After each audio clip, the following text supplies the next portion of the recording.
Welcome. My name is Michael Pinder and welcome to Atlanta Business News Network. Today I have Madison Rodenstine with me, Service Director at PCL. Madison, welcome.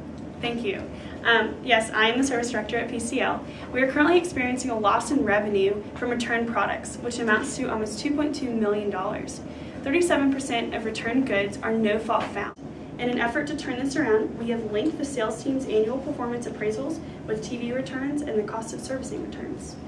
There's also a new policy whereby they will be fined 3 times the labor charge for each fake inspection record discovered. I was appointed to lead a task force and given the authority to handle issues that I thought I could tackle. I put together a team with each member being responsible for a specific area for improving the return rate and no fault found rate. Thank you, Madison. And we have invited Madison to go over the business strategies of PCL. Yes, we're very excited to hear what your experts have to say in improving our business. Welcome back to Atlanta Business News Network. My name is Michael Pinder. A few weeks ago, we had Madison Rodenstine on our channel, and she was explaining the difficulties that PCL was having within their marketing department in regards to returns of their products. Now, the way PCL works is that the consumers buy their products, let's say from a retailer such as Best Buy. If they want to return their products, they're sent over to ACS, which is a third-party retail company that deals with the returns. From there, ACS sends the product back to the PCL factory after it's been verified that it is an acceptable return. From there, PCL repairs the product or keeps it within their warehouse and circles it back into the market. Now, today I have many different analyses here to shed their insight on what is going on within PCL and what they can do to solve their problem. Welcome back.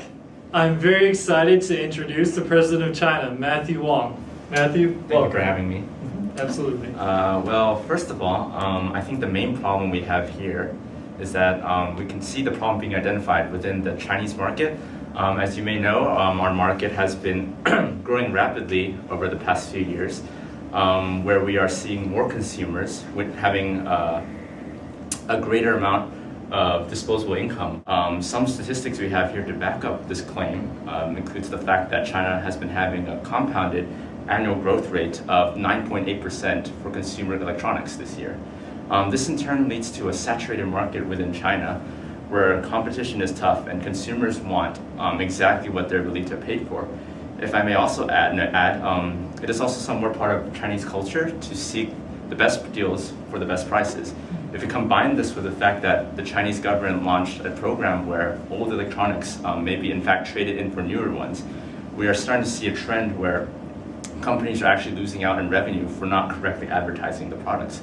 And I think this is exactly what we're seeing here in PCL, where their television sets are not properly being advertised through their authorized service centers and the retailers.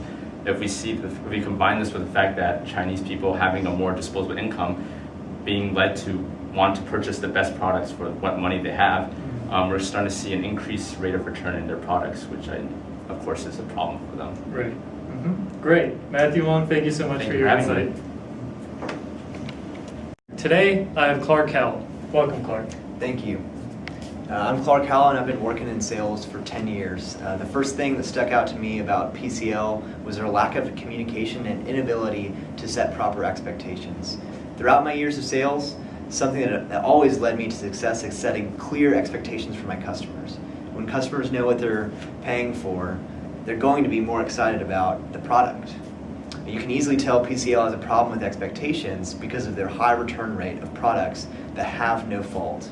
This is probably due to the fact that they sell their TVs using HDTV and don't mention that standard cable will produce different results. Right. This same communication problem obviously permeates through their entire culture because the service centers give false inspections without any repercussions.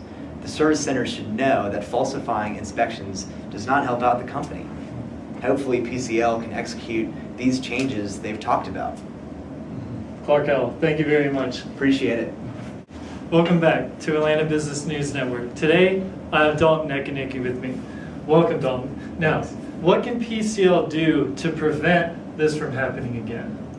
So PCL's biggest concern right now is holding people accountable to their new policies. These new ideas are great, but if they're not upheld, nothing will change and returns will continue to be a huge problem.